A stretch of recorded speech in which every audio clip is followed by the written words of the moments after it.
Dmitri Alperovitch. Thanks very much for joining me today. How are you? Good. Thanks for having me. I'm super excited for today's session. You're an icon in the cybersecurity space, and we are not going to even get into all the things you've done in your past, but for those who are maybe few and far between, they're not familiar with what you've done, maybe just to walk us through a brief memory lane. Sure. I've been in cyber for over 2 decades and worked in a number of companies, worked on email security, web security, network security, malware security ultimately.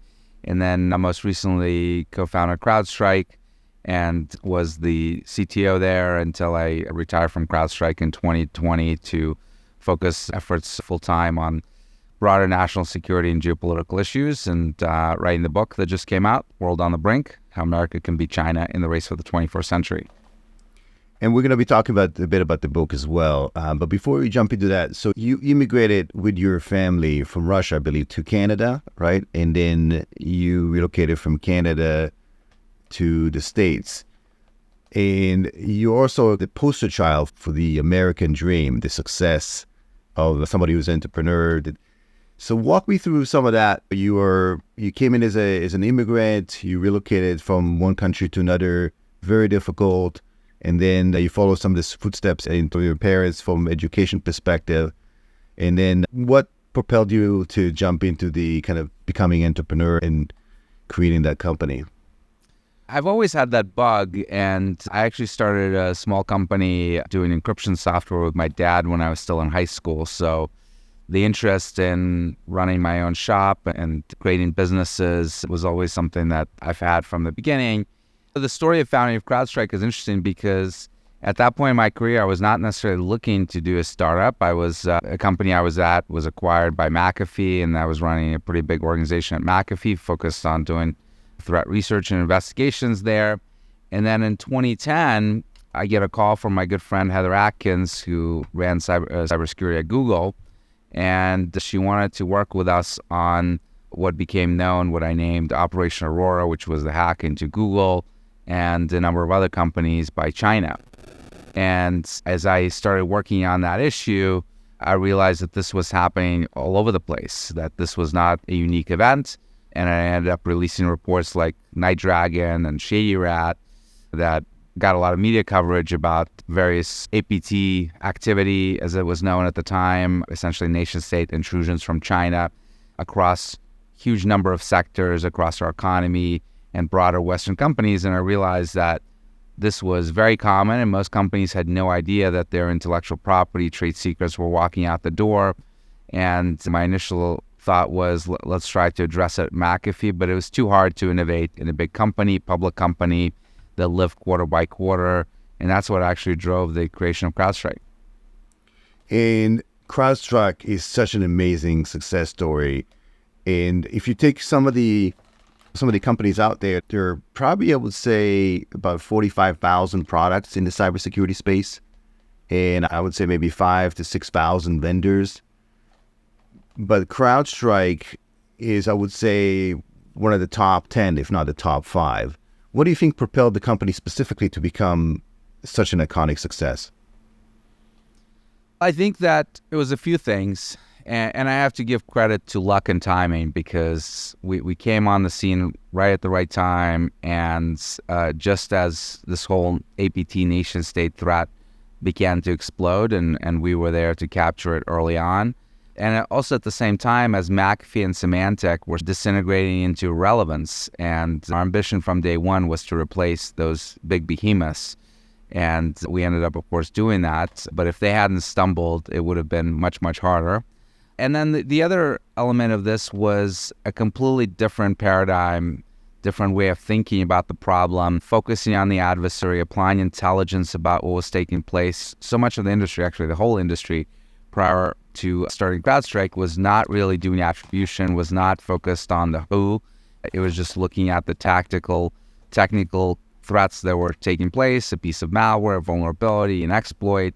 And we said, wait a second, there is a broader issue here, a strategic issue that the boards of directors, the CEOs need to understand. And that helped to elevate the discussion and this issue over time. Yeah, and it's very humble of you to say that it was also timing and circumstance and luck as well had something to do with it.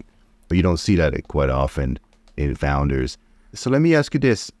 The creating CrowdStrike, you were involved in very high-profile cyber incidents.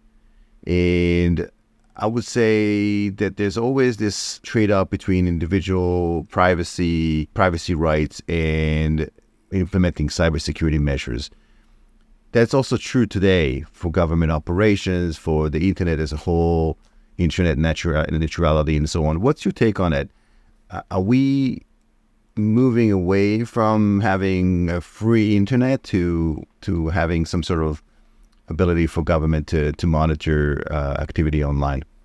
I think that's always been the case. We just are starting to finally appreciate it. Again, as I worked on those intrusions from China back 15 years ago, it was very clear to me that nation states, first China, but then Russia, Iran, North Korea, they were in this field. They were breaking into networks. They were breaking into individual email accounts. They were stealing data. And now, of course, you also have the cell phone problem, where it's not just about the data, but it's about tracking your location, perhaps recording the activity around you by activating the microphone, taking pictures, and the like. The threat to privacy is greater than ever, in part because these devices have become so ubiquitous and contain so much information about our lives on a day-to-day basis.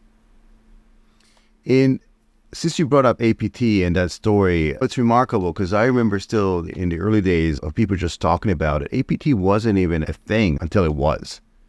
It's almost something, I don't remember what it was, but it was maybe an incident or something that caused it to really propel forward and becoming a front and center, because up until that point, not a lot of people even knew what advanced persistent threat was. And then there was some sort of turning point. Can you describe what that was and what caused that kind of the collective mind shift for everybody to take notice? I think it started with just greater exposure. And I can tell you that we lived it firsthand because we started CrowdStrike in 2011. And when we would have meetings with companies, we had to develop a litmus test to determine whether this meeting is going to go anywhere. And the litmus test was, have you had an APT problem? And if you get a blank stare, you know that it's time to wrap up the meeting because the potential prospect here has no idea what you're talking about. Or if the answer was no, do you have background, Mr. CISO or CIO, in the government, in the law enforcement or intelligence community space? Because, okay, maybe your company hasn't had the issue, or maybe you don't know that whether it's had the issue, but at least from your prior work, you're probably aware of the threat. And if the answer was yes on either count, then we were much more likely to get the deal done than if they were giving us blank stares on those questions.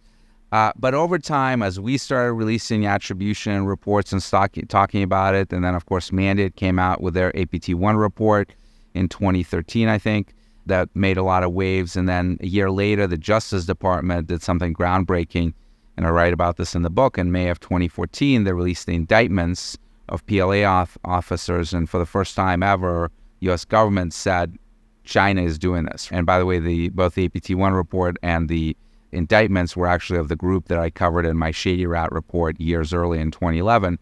So it came full circle. But all of those things have contributed to more public awareness of this issue. And of course, the hacking activity just took off as well. And we were dealing with more and more companies that got exposed to the threat simply because the FBI knocked on their door and told them that they had an issue. So all of that, I think, cumulatively changed the perception of industry towards this. In your perspective, what was different in the methodologies, in the actual way, like the adversaries were hacking the U.S. government and the industries here from like before APT? What was so unique in the method that we're using and the outcome? Difference between nation-state groups, APT groups, and criminal groups really, in most cases, is the very specific targeting and the persistence. In other words, they have a mission to break into a particular company or a particular organization because of what data they have. And with criminal groups, they're typically motivated by financial motives. So it doesn't matter if they can't break into company A, company B's money is just as good, right? If you encounter, security that's a little bit tougher, you just move on to an easier target. The old adage that the industry has used for a long time is you don't have to outrun the bear, you just have to outrun the guy running next to you, right? The APT model kind of breaks that completely, because if the bear really wants you, it doesn't matter who else is running. And that sort of persistent approach from these threat actors of wanting to get into your company, to steal your intellectual property, to steal your trade secrets, is what made this so dangerous. Because, your security may be better than your competitors, but that doesn't really matter, because they'll still be able to overcome it. And one of the things that we really pioneered in the industry, and a lot of organizations have now adopted this model, is the idea that you will not be able to prevent everything. That focus on exclusive prevention is misguided, because ultimately you'll have a mistake somewhere that an adversary will be able to exploit. There'll be vulnerability, perhaps a 0-day or a known vulnerability that has not been patched, or simply a human making a mistake and clicking on a link from a social engineering email that is sent to them, or something of that sort. And they're going to get in. But the approach, until really we came along, was always that if they get in, it's game over, right? You got hacked, it's done. And we said, no, that's not the case. And actually, others in the industry started taking that approach too. There was a famous kill chain Lockheed paper that came out that talked about the different stages of attack. And we said, look, just because they got in, that's stage one. They still need to move laterally. They need to elevate privileges. They need to get into other sources of data. They need to exfiltrate that data, right? They may need to maintain persistence oftentimes. And those all present opportunities to detect them. And if you take the approach of hunting for adversaries, basically assuming your network is compromised and looking for anything that's out of place, any signs that they might already be inside, you've got a much better chance of discovering them and evicting them than just simply passively waiting for some alert to file from your antivirus or firewall or whatever system you've got. Changing that mindset from prevention to detection and response really allowed for the creation of this new category of products, EDR, endpoint detection and response, and ultimately, I think, dramatically elevated the security landscape across the board.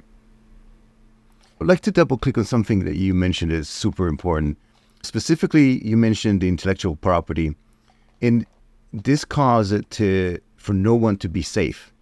As our economies are becoming more digitized, and it's a knowledge-based economy, even companies that were on the surface look like they're not a potential target. They were very much, and I'll give an example, might be a tire manufacturer based out of somewhere in the middle of the state and middle of the U.S.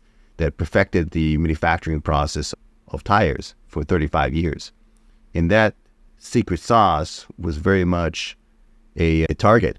And then combine that with the inability to protect themselves due to the fact that they're maybe not in a high-tech company, created the perfect storm. Can you expand on that? Is that true, that there was nobody safe, in the sense that it wasn't just the target you would think there would be a target, like the large conglomerates, but also some of the mom-and-pop shops? It could be. It all depended on what sensitive data you have that is of interest to, let's say, a state-owned Chinese company or another major company in China that may be leveraging their intelligence resources to break in and get into their competitors and get them that data. Not everyone had the problem. I remember I was meeting with a very large beverage manufacturer, and they told me point blank we couldn't care less about APTs because we have no competitors in China. They drink our beverages just like everyone else, and this is not a problem for us. We care about criminals that are trying to steal our money, or ransomware.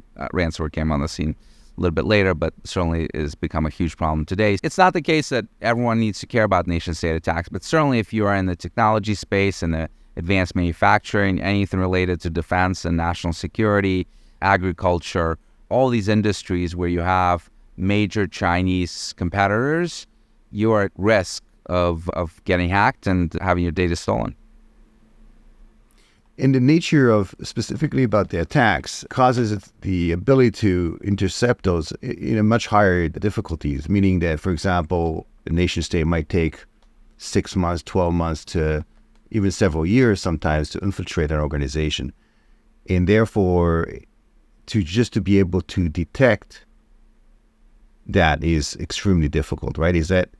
And that's partially what CrowdStrike was solving, is the ability to over time detect the movement in the network, movement on the endpoints, and so on, right? Yeah, the idea was that they'll find a way in somewhere. Somewhere there's a door that's going to be opened or is not locked, and they're going to walk through that door. But again, that's just step one. They have to go up the stairs. They have to open up the safe. They have to disable the alarm systems. They have to break the safe. They have to carry out the jewels and ultimately leave, right? And all of those steps represent an opportunity for you to detect them and evict them before they accomplish their goals. The focus was really not on the initial intrusion. The focus was on the breach, right? And how do you define a breach? The breach is your data is stolen or destroyed or whatever. And until they accomplish that, you haven't really lost anything, right? It's changing that mindset from you have to prevent it all, which is impossible, to some things are going to get through. You want to prevent as much as possible, but now you want to focus really on detection and response,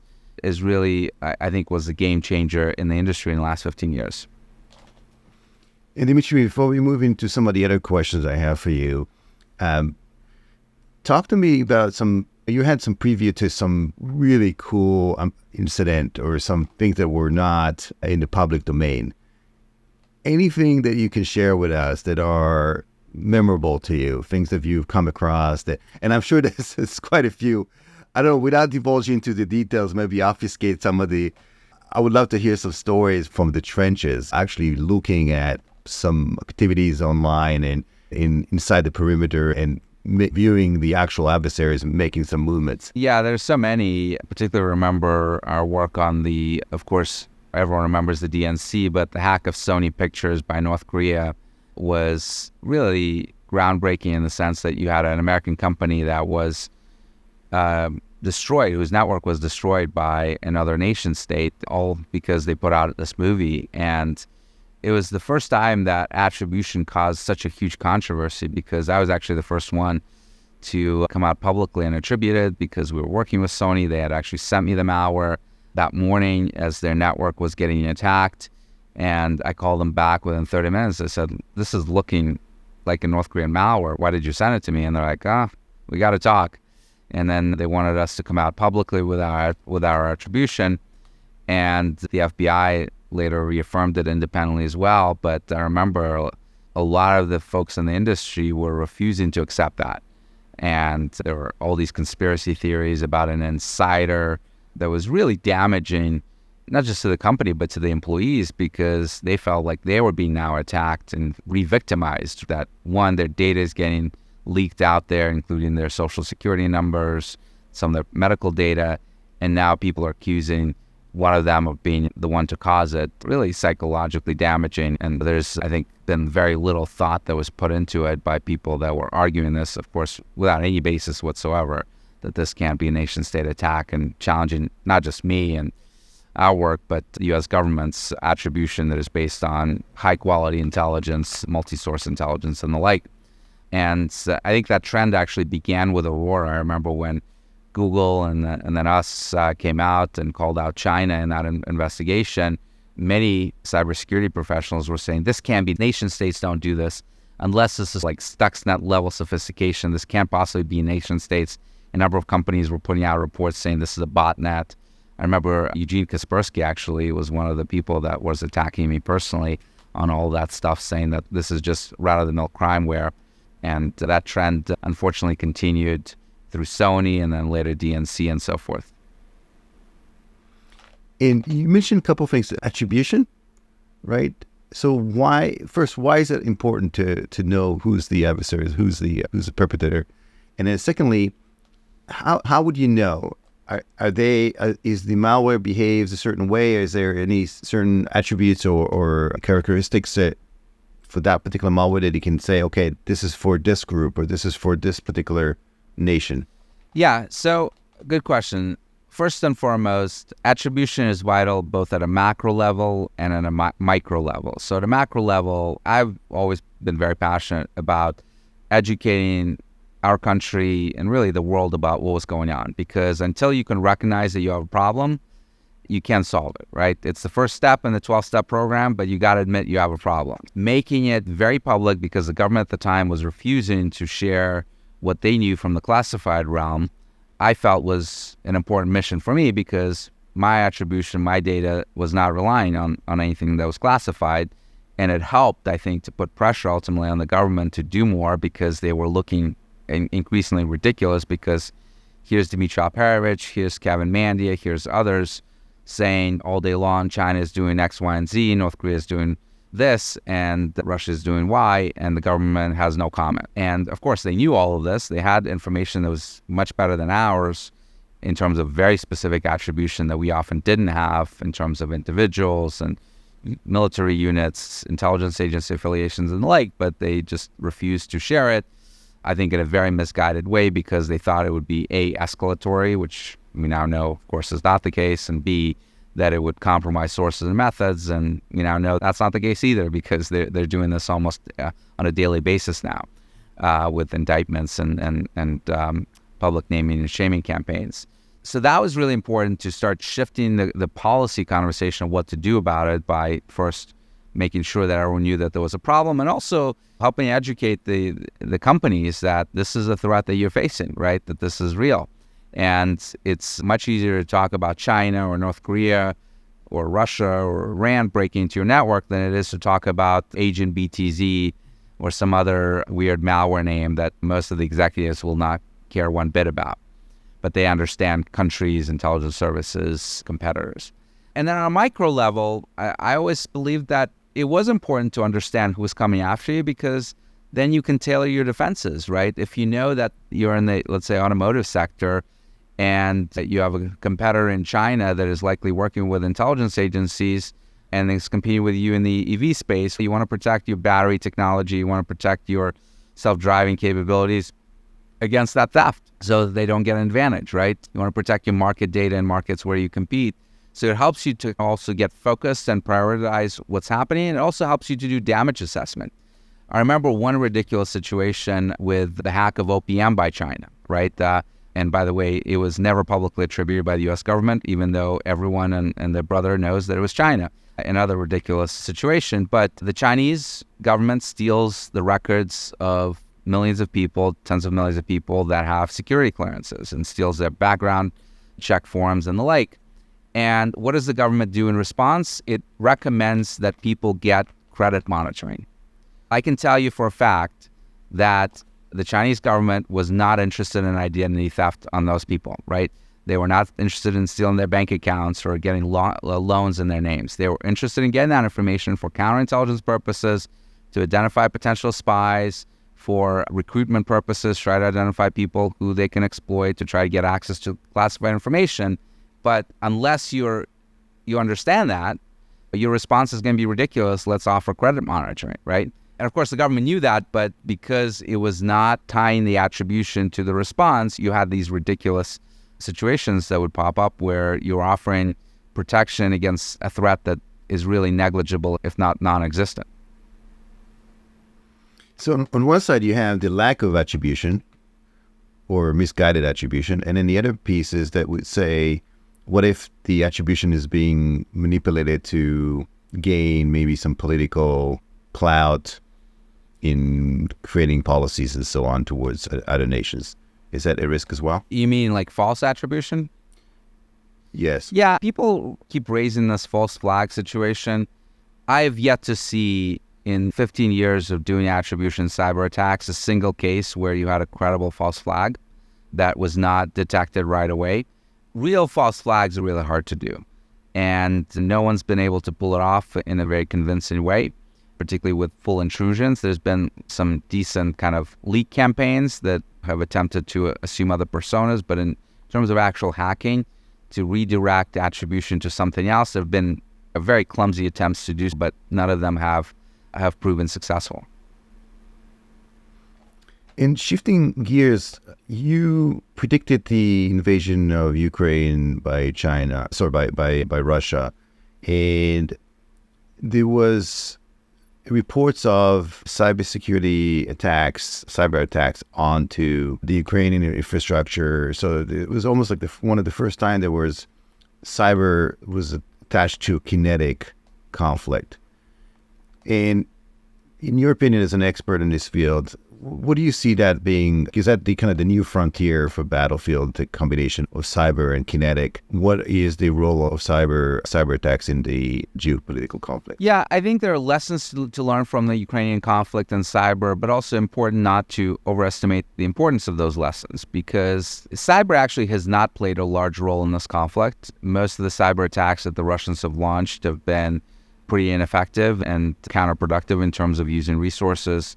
There seemed to have been a trophy hunting approach, particularly in the first couple of months of the war, where they were just trying to put scalps on the wall and breaking into anything that was vulnerable, from toy stores and other targets that have no consequence to the war effort, simply because they wanted to go back to their bosses and say, oh, look, we hacked 5 targets today, 15 targets today. It's the cyber equivalent of the body counts from the Vietnam War, where you keep saying how many enemies you've killed and not counting the ones you've created, and the fact that this is not actually contributing to your winning of the war.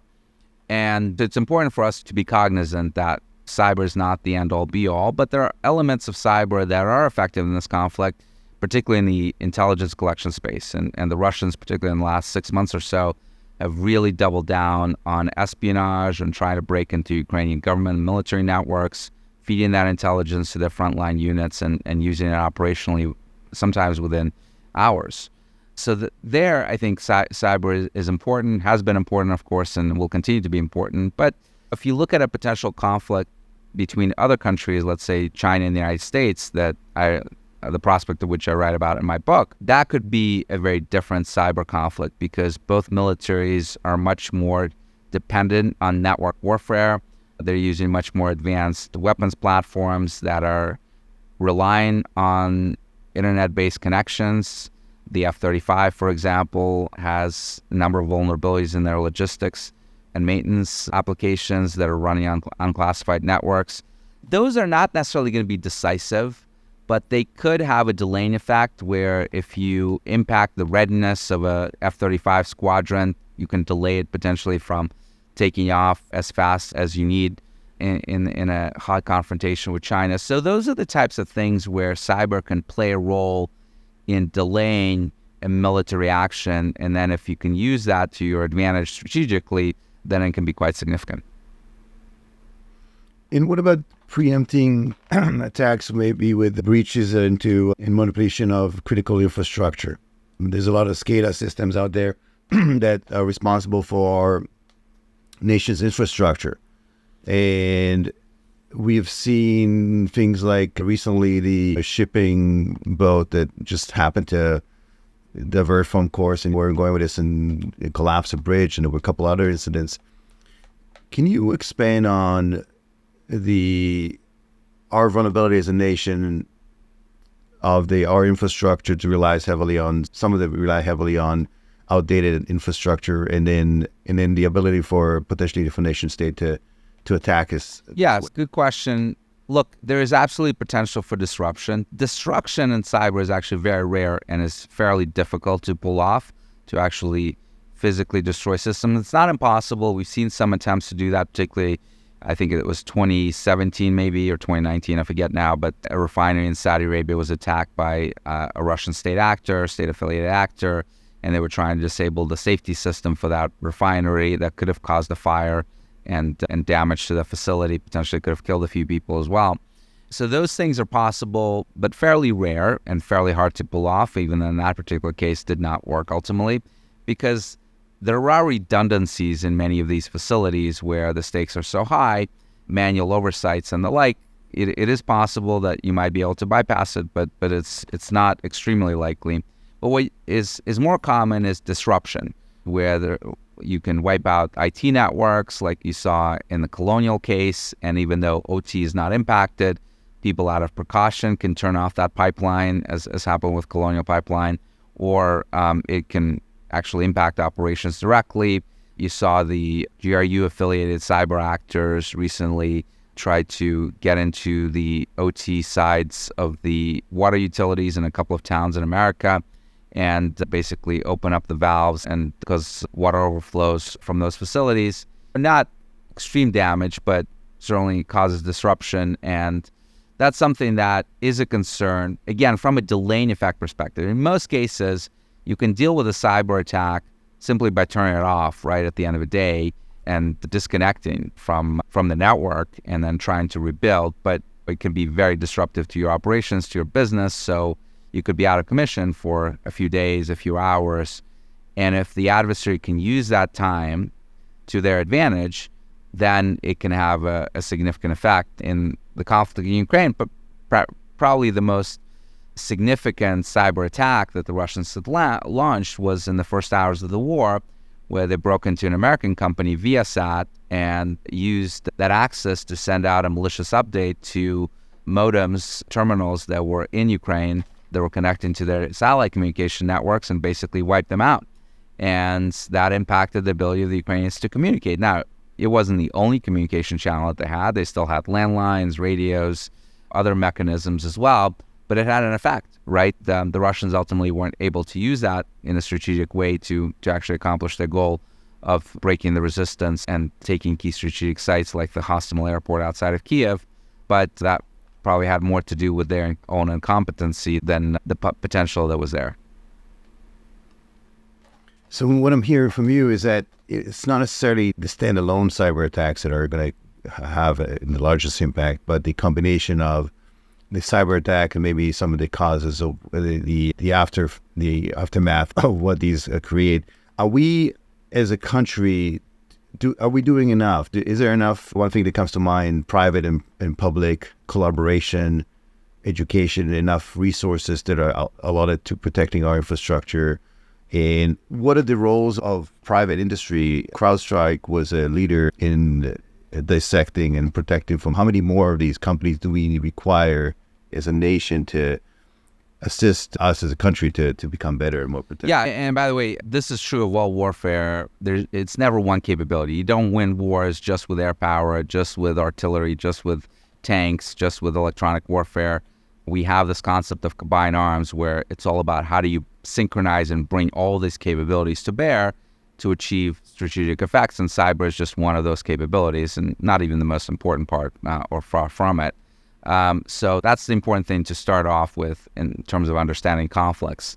And sometimes there's too much hyperbole about cyber in the discussion about the impacts that it can have and effects you can cause. And it's often quite disconnected from reality, but it is a real problem. And, the government talks about this Volt Typhoon actor, which is affiliated with the Chinese government, that is infiltrating our networks, particularly critical infrastructure networks, both in the Indo-Pacific region as well as in the United States, and doing something different from what China has traditionally done.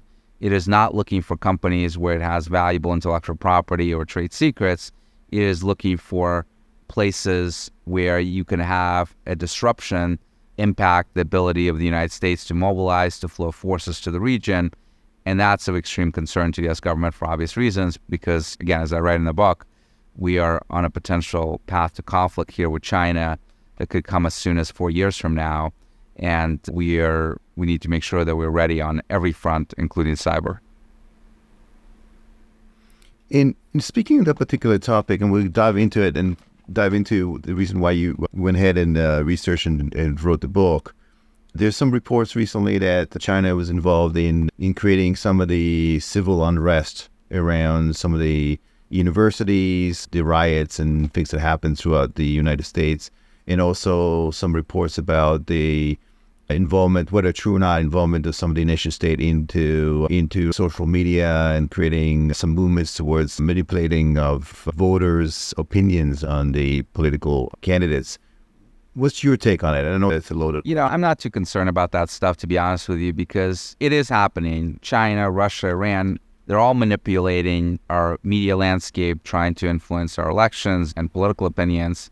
But the reality is that everything that they're doing is a tiny percentage of the overall political manipulation that we have in this country that is mostly driven by domestic actors, right, who are within their rights to spread misinformation because that's protected by the First Amendment. I think too many people get too animated by the fact that the Russians have some trolls on social media, whatever, putting out disinfo, when in reality, take a look, there's massive amounts of disinfo propagated by Americans on both sides of the aisle that probably is way more impactful than anything that the Russians could ever hope to achieve. I just don't get very animated about that stuff. Yeah, makes total sense. It seems like what we have to worry about is actually comes from within. And with advancement of AI and real fake, is there a real threat from that, again, propagating, maybe creating some disruptions and so on? Because, again, we're having a hard time sometimes to figure out what's real, what's not. Yeah, again, that is happening. That will continue to happen. But the reality is that you're only going to fall for it if you're going to trust these sources that are untrustworthy, right? And you're probably only going to fall for it if you want to fall for it, right? If you think, if you see something that doesn't strike you quite as right, that doesn't align with your political beliefs or your view of the world, you're probably going to dismiss it. But if this reinforces what you already believe, then you're going to fall for it no matter who it comes from, no matter if someone labels it as a deepfake or not, right? So it just helps to polarize us more, but I don't think it actually changes a lot of opinions of anyone, particularly when it comes to this election. I'm not sure that there is anyone who hasn't already made up their mind about the candidates that, of course, are very well known to the public now for many years, at least at the presidential level. A lot of that stuff is, I don't think, going to matter a whole lot. Okay, let's dive to your book. First of all, it was quite the endeavor, I'm sure. You've done quite a bit of research, and your background makes you an excellent author with de facto knowledge and clout to write such a book. Talk to me about what was the inception, why did you decide to write it, maybe some of the underlying ideas that you had prior to, and then what did you want the readers to get out of it from So I've been reading? concerned about China for 15 plus years now, particularly since Aurora, and highlighting what China was doing in undermining our economic progress. I coined the phrase that they are committing the greatest transfer of wealth in history, something that's been repeated by many government officials since then. And on every level of that competition, cyber obviously played a role as well, but also overcapacity, dumping, bribing companies and governments to go with them. They've been trying to basically destroy our economic prosperity and doing so in an unfair fashion. I've been concerned that this was, part of the overall national security case of weakening America in order to expand Chinese power and ultimately make them the global superpower. So that was the whole reason why I started Silverado Policy Accelerator, my think tank, is to work on this issue. But the book came about actually in 2022, the idea for the book, after the invasion of Ukraine. As you said, I was one of the first geopolitical analysts to have predicted that Putin was going to invade. I became convinced in December of 2021, about 3 months before the start of that conflict, that this was going to take place. And I wanted to raise the alarm bells about it. But of course, at that point, it was too late to do anything about it. I think at that point, Putin was committed to the conflict, and even though the Biden administration was trying to engage in some diplomatic efforts, as were the Europeans, to try to forestall it, it all came to naught. But after the war began, and we witnessed the devastation, the lives lost, and the economic impact of that conflict, I realized that it was really important to raise alarm bells about the next conflict that I think is very likely to come, unfortunately, unless we do everything possible to deter it. And that conflict over Taiwan with China would be 1,000 times more destructive in lives, in economic value than anything that we're seeing in Ukraine.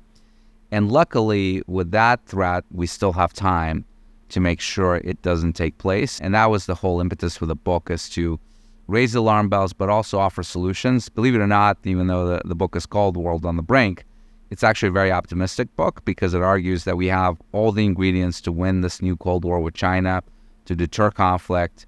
The big question mark is, do we have the will and the patience to do so? And I start out with the book with a quote from Tolstoy, War and Peace, something that I had to read in Russian school, of course. And the quote is, the two most powerful weapons are patience and time. And if you read my book, what you're left with is the question mark of, do we have any patience left, and are we running out of time? It's very impactful. And we've seen the problem is not just, I think we got to where we are today for various reasons, but I think that during COVID and the kind of the supply chain disruptions, we realized like how heavily we are dependent on not just Chinese manufacturers, but other European manufacturers and so on. For that particular incident, it was the medical supplies and so on. But now we've seen that with chip manufacturers and so on. Like, how do we become more independent and remove our dependency from foreign components, foreign manufacturers? It's not something they can do within the next 2-3 years. It requires massive heavy lifting and infrastructure investment. We were very self-sufficient back in the 50s and 60s, and all of a sudden throughout those couple of decades, we really offset that. Where should we start as a nation? As I write in the book, the most important thing is to understand that you have a problem. So just harking back to my early days of trying to raise the awareness about APTs and nation-state threats and cyber, I'm trying to raise the awareness that I think we're unquestionably in a new Cold War with China, one that is actually remarkably similar to the first Cold War with the Soviet Union. If you look at all the elements of that confrontation that took place in that 70-year period or so, whether it was the global competition for supremacy between America and the Soviet Union, you have that playing out with China. Whether it's an arms race, conventional one and nuclear one, you have that today with China. Whether it's economic warfare or spy war or a space race, we're once again trying to get to the moon before China does, just like we did in the 60s with the Soviet Union. On every single level, we basically have the same scenarios playing out that have played out during the first Cold War.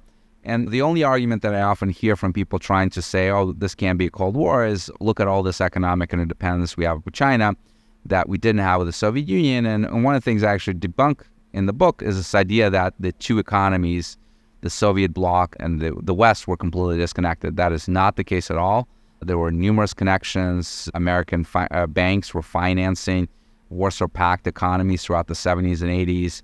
Much of the oil and gas industry of the Soviet Union that was, of course, financing this Cold War was running on Western technologies that were sold to them. We had sold military equipment and enabled some of the capabilities that they later developed early on in that Cold War. Now, the scale is different with China, unquestionably, and it's not exactly the same on that front, but the trend lines are identical. And I believe that we have to recognize that, first and foremost. You still have the Biden administration refusing to say that we're in a Cold War. In fact, you hear statements that are quite the opposite, saying that we don't want to be in a Cold War. When someone is punching you, you may say that you don't want to be in a fight, but you really don't have a choice at that point. I guess you could choose to lose and give up, but I don't think that they would want that choice to be taken. So unless you're giving up, you're in a fight. And you are absolutely in a Cold War now with China. And it's important to recognize that so that you can start working on solutions. Again, first step, 11 other steps, but really critical to take that first step. And then the second issue is, what are those solutions? And I believe the first one is making sure that Taiwan never falls to China. And the book talks about the importance of Taiwan that I think most Americans do not have an appreciation for. There's this very simplistic view of Taiwan as a semiconductor manufacturing powerhouse, and it certainly is that, and semiconductors are absolutely vital to the global economy. I don't want to underestimate the importance of that, but Taiwan has mattered to us long before the dawn of the age of computing. General Douglas MacArthur in 1950 called it the unsinkable aircraft carrier because of its strategic position in the region, because of how important it is for, if China is able to take it, they'll be able to, I believe, to dominate Asia, to set the rules of the security and economic order in that region, which is the most important region in the world, arguably, with almost 50% of the world's GDP, much of the supply chains, much of the economic growth. So deterring China from being able to take Taiwan is really fundamental to our national security, and that goes into military domain, but it also goes into economic leverage that we can increase over China and decrease their leverage over us in areas like energy, particularly green tech, in areas like semiconductors, in areas like critical minerals, where they have much of the processing and refining capability. But it is also about looking at, how do you win the broader Cold War? If you manage to deter that invasion of Taiwan, and hopefully we will, you're still going to be in the Cold War. You're still going to be in this vital competition. And I believe that the way to win that is to win the technology race for the 21st century and identify 4 critical technologies that I think are going to be vital to the economic growth of the century. They are AI and autonomy, and pretty self-explanatory these days when you look at the evolution of those technologies, particularly in the last few years. The second one, just as important and related, is biotech and synthetic biology.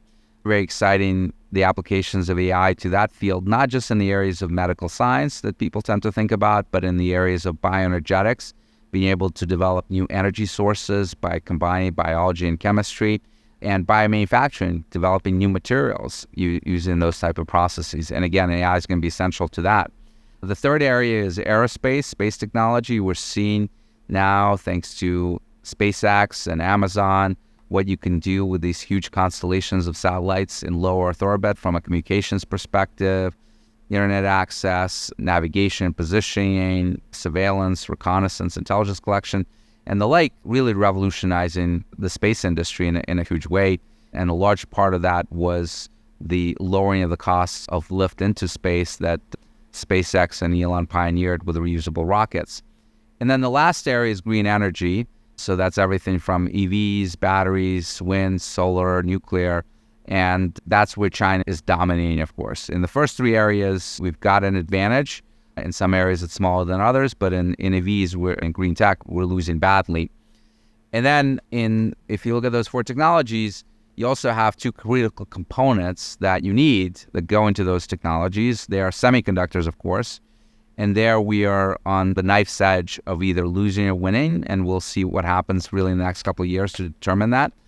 And then the second one is critical minerals, which we are losing badly because China not only is trying to grab as many mining reserves around the world, but also, more importantly, refining and processing much of those minerals in China, polluting the planet, doing that with coal-burning energy, and dumping oftentimes those minerals below cost in our markets to make sure that no one else does it and that they keep our reliance on them. And this critical issue of rare earths and lithium and cobalt and nickel, all these sorts of really important minerals. Those are the 6 areas where we have to win, where we have to get leverage on China and reduce their leverage over us in order to win the Cold War. There's a lot of ideas in the book about how to go about doing that, so I encourage everyone to take a look.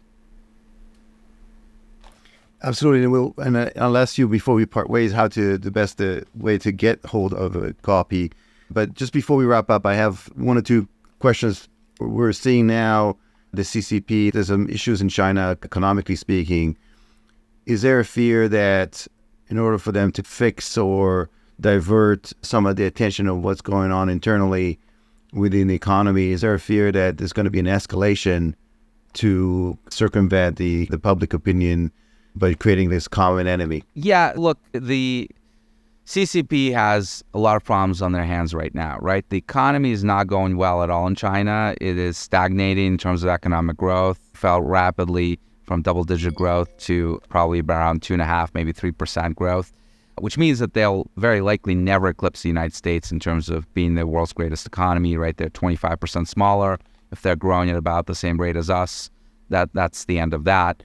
They've got a huge real estate bubble. The real estate sector in China right now is 30% of their GDP. At the height of 2008 crisis here in the United States, it was 10%, just to give you a sense of the impact. Now, it's a little bit different. They're not as leveraged there as we were, but nevertheless, the numbers are just absolutely staggering, right? Youth unemployment is over 20% in China. So you have all those issues that are impacting their economy, but at the same time, you have Xi Jinping that seems to be completely uninterested in economics, is pursuing this hardline, security-focused agenda that continues to aggressively pursue U.S. businesses and broader Western businesses out of China to replace them with domestic industries, to crack down on information that is available for due diligence purposes and the like. And I think that offers us an opportunity because Xi Jinping has been the best agent that we could have possibly had in China, right? Because everything he's done in his term in power has been done to the detriment of the Chinese economy and Chinese people. Obviously, that will all change if he actually moves forward with this invasion. But we have an opportunity here to leverage the gift that he's given us to, A, wake up the world to the threat of China, and B, make sure that a weaker China we can take advantage of by encouraging companies to move the operations out of China, move them to both America, but also other places around the world, Mexico, Malaysia, Vietnam, and so forth. This is the opportunity we have right now. We can't squander it, and we really have very little time, as I write in the book, to potentially address this. Last question before we part ways, and it's been a phenomenal session, and I appreciate you taking the time to do this. You talked about macro level ideas and issues. And I remember reading about the Cold War, the U.S. government was asking its citizens to chip in and take part. Is there something that we can do now as individuals and maybe potentially as cybersecurity practitioners to assist in, because yes, we recognize there's a problem, maybe assist in circumventing that and helping out in the kind of the general. Yeah, actually, and this book is really written for the average American out there. It is not written for the 300 people that are part of the foreign policy blob here in D.C. I talk to many of these people on a daily basis anyway. I didn't need to write a book to get to them. But it was an attempt to get the broader American public to understand the threat, to start thinking about the solutions that are not just on the government to implement. Some of them, of course, are, but others are really upon all of us to take charge of our destiny, to make sure that we're waking up every single day and asking ourselves the question, are the actions that I'm taking in my business, in my company, contributing or hurting the national security of my country?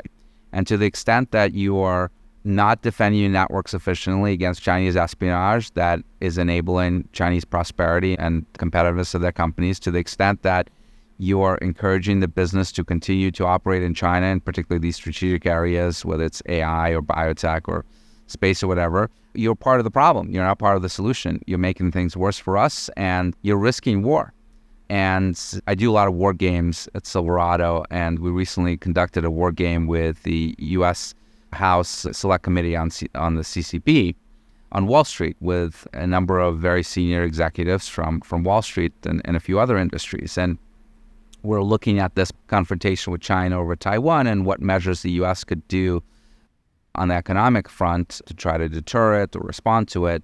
And the initial reaction from most of these Wall Street leaders was, we can't do anything. We're so ingrained with China that anything that we do on the sanctions space or export controls alike would be just devastating to our economy. And then when you start talking about the impact of a conflict, the number of American lives that get lost, some of these people actually pulled back and said, wait a second, I have a son in the Marine Corps. I have someone else in the military. I don't want them to die. And it's not just all about profits, and it's not just about making a buck in the short term. National security is important, and that's what everyone needs to be thinking about. It's not just how you make the quarter. You have to do it in a way that doesn't end up with economic devastation, thousands of Americans' lives lost on a daily basis in a conflict with China, risk of nuclear conflict, by the way, because we've never fought a nuclear power. God forbid we go to war with China. It may not stay conventional. So this is an issue for everyone to think through. And the impact of that potential conflict will not escape anyone in this country, not a single person. So it's incumbent upon all of us to do what we can on a daily basis, but also to demand more of our political leaders to address this. Dmitri Alperovitch, thanks very much. What's the easiest way for listeners to get a hold of this book? Yeah, I'm assuming it's Brink, Amazon everywhere. Amazon. You can buy it in your favorite bookstores. Check out worldonthebrink.com for links to different bookstores around the country where you can get it. Is there an audio version where you read it? It's not me reading it. We got a professional narrator because I didn't want to spend 40 hours in the studio recording this, and I'm not a voice actor, but there's a really good, energetic narrator that we got for the book. Fantastic. Thank you very much. It's been very insightful, and it's very critical for the listeners to take some of the key ideas that we discussed today and then do something about it. Thank you very much, Dmitri, for joining me today. Much appreciated. Mm-hmm. Take care. Thank you all for joining, and I'll see you in the next episode.